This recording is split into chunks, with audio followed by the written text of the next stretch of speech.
This may have been one of the most contentious episodes of Joe Rogan that I've ever seen.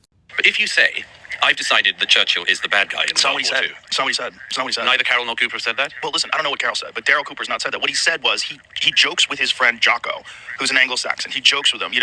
I think that Churchill was the secret villain of World War II. And what he's saying is by Churchill's actions, the war escalated. He's not saying anything. It's unclear to me why Joe Rogan is so intent on defending Daryl Cooper's unhinged takes on Winston Churchill and World War II. Because let's remember, in Cooper's interview with Tucker Carlson, it was not just one offhanded joke about Churchill being the chief villain of World War II. In fact, Cooper goes on a long diatribe about how he thinks Churchill is a psychopath, about how Churchill was put in place by Zionist financiers, a dog whistle that would make Joseph Goebbels himself proud, and the insane idea that it is Churchill's fault the war expanded because he didn't accept Germany's peace offerings as they were conquering Europe. Now, in terms of the full episode, they definitely get into topics where I very much disagree with Douglas Murray, but I appreciate him bringing up this point to Rogan. But while he was definitely directionally correct on this topic, he could have made his arguments a lot stronger by having more specific critiques of Cooper. Douglas Murray did not seem to be super familiar with the specific comments in question, other than knowing that they were completely bogus. He also could have made his arguments stronger by mentioning that it's not just fringe people like Cooper saying this. Mainstream right-wing figures like Tucker Carlson and Candace Owens